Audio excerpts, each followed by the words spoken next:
Dimanche 19 mai 1996. Dans le ciel de Monaco, les nuages grondent et la pluie menace. Face aux tribunes qui surplombent la place du casino, l'horloge du somptueux bâtiment de Monte-Carlo affiche 16h24.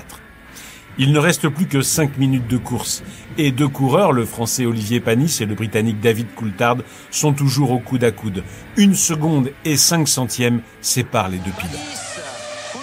Après 250 km de course et 2 heures d'un combat acharné dans les rues étroites de la ville, ce 75e tour sera le dernier. Les yeux fixés sur la piste, les 2 mains fermement accrochées au volant de sa Ligier, Panis transpire à grosses gouttes. Dans son rétroviseur, la McLaren rouge et blanche de Coulthard le menace de près. D'un coup, l'averse s'intensifie et la pluie inonde à nouveau la piste. Dans les tribunes, les parapluies s'ouvrent les uns après les autres. Sur le circuit, des flaques se forment, les monoplaces sont à peine pilotables. Les virages transforment les pilotes en funambules. Et malgré cette pluie diluvienne, Olivier Panis continue d'attaquer. Olivier Panis maintenant, à 500 mètres du bonheur de gagner son premier grand... Entre les 2 coureurs, l'écart se creuse dans le virage serré de la Rascasse. Avec maintenant 3 secondes et demie de retard sur la Ligier, David Coulthard sait qu'il ne reviendra plus sur le Français. À cet instant, à travers la buée de son casque, le Français aperçoit au loin le drapeau à damier se lever. Un dernier coup d'œil dans le rétro et le pilote exulte. Il est 16h30, Olivier Panis, 29 ans, file à plus de 200 km à l'heure vers la première victoire de sa carrière. Allez, le virage Anthony Nogues, dernière accélération, c'est fait. Olivier Panis Il a gagne gagné. ici son premier Grand Prix de Monaco. Podcast Story. Comme chaque année au mois de mai, la Côte d'Azur est en ébullition. Après le festival de Cannes, c'est au tour de la principauté d'attirer sur son rocher les regards du monde entier. Tracé au cœur même de la glorieuse ville de Monaco, le Grand Prix, dont la première édition remonte à 1929, est aujourd'hui un événement incontournable sur la scène sportive mondiale. 3 jours de fête pendant lesquels vitesse, émotion et glamour se mélangent le temps d'une course unique en son genre, organisée comme chaque année par l'Automobile Club de Monaco. Parce que sur ce circuit, plus que partout ailleurs, tout se joue sur le talent. Une simple erreur de pilotage ou un dépassement mal négocié peut être fatal. Entre les virages serrés et les glissières de sécurité trop proches, les dépassements en course sont quasiment impossibles.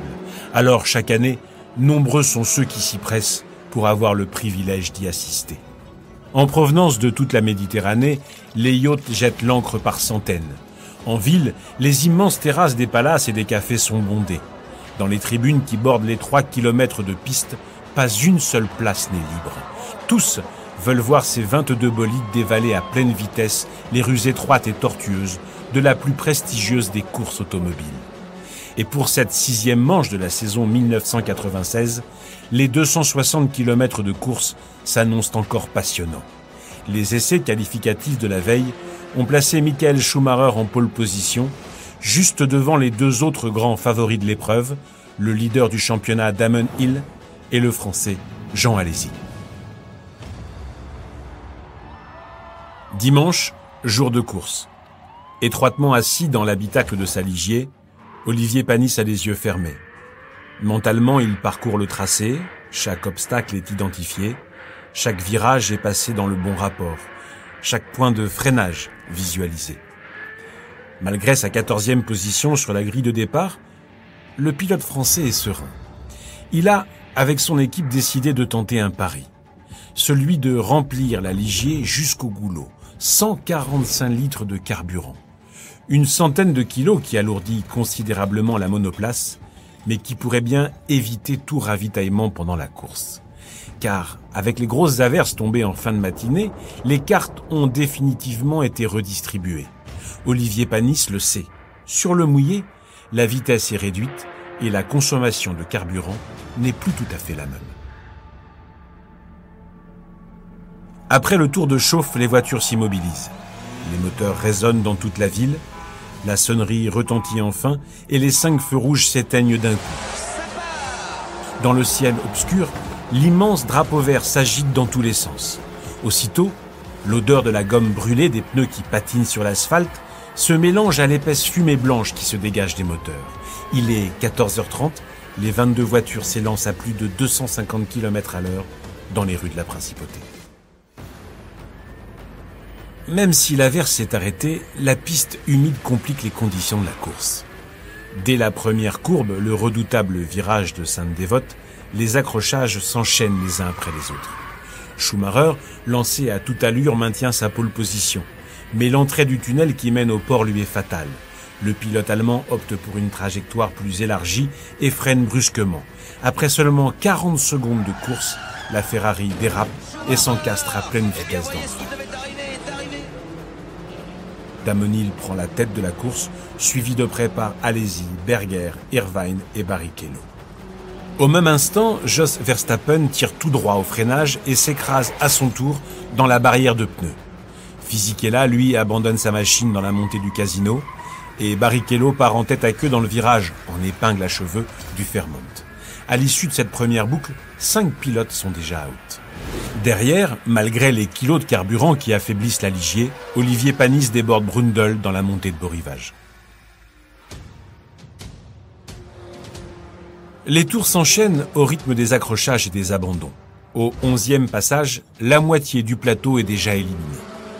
Au portier, juste avant l'entrée du tunnel, Olivier Panis, en grande forme, se défait d'Herbert et grimpe en 7e position. C'est le 3e concurrent que le jeune Français réussit à doubler depuis l'extinction des feux, et si la stratégie mise en place était la bonne. Peu à peu, la piste s'assèche, la trajectoire s'éclaircit et les chronos commencent à tomber. Au même instant, plusieurs voitures s'arrêtent à leur stand pour changer de pneus et ravitailler. C'est au tour du Français de rentrer au stand. Parti avec le plein, Panis change seulement de pneumatique et exécute un arrêt éclair qui lui permet de remonter comme un boulet de canon sur le peloton de tête composé de Damon Hill, Jean Alesi et Eddie Irvine. Désormais 4e, Panis se jette à l'assaut d'Irvine qui braque instantanément vers la gauche. Les roues des deux monoplaces s'entrechoquent violemment, mais le Français freine sèchement et réussit à bloquer la Ferrari du Nord-Irlandais face au rail. Olivier Panis entame alors le 37e tour en 3e position. Devant, Damon Hill compte toujours 28 secondes d'avance sur Jean Alesi. Plus pour très longtemps. Alors qu'il s'engage à plus de 220 km/h sous le tunnel, le voyant rouge de son V10 clignote sans arrêt. D'un coup, le moteur explose. L'Anglais immobilise le véhicule et se dégage in extremis de sa Renault. Jean Alesi passe premier, Olivier Panis deuxième. Les deux Français ont pris les 2 premières places de la course. À Monaco, le public exulte. David Coulthard, lui, revient sur leurs talons. Entre les accrochages, les tape-rails en solo et les nombreuses défaillances mécaniques, une dizaine de voitures accidentées stationnent autour du circuit. En bord de piste, les pilotes furieux jettent violemment leur casque au sol et regagnent leur stand.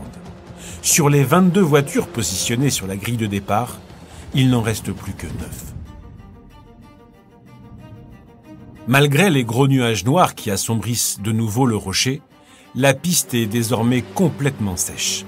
Panis, survolté, réduit son retard avec Alesi à 28 secondes. Coulthard, lui, est semé. Au 59e tour, ultime coup de théâtre. L'arrière droit de la Benetton de Jean Alesi vibre de plus en plus. Le leader n'a plus le choix, il doit rejoindre son stand. Dans une cadence effrénée, les mécaniciens examinent la barre de torsion de sa suspension et relâchent aussitôt le pilote. La Benetton n'ira pas bien loin. 2 tours plus tard, Jean Alesi, dévasté, abandonne lui aussi. On approche des 2 heures de course. Olivier Panis est désormais premier devant David Coulthard et Johnny Herbert. Chez Ligier, tous les regards sont tournés vers les écrans de contrôle.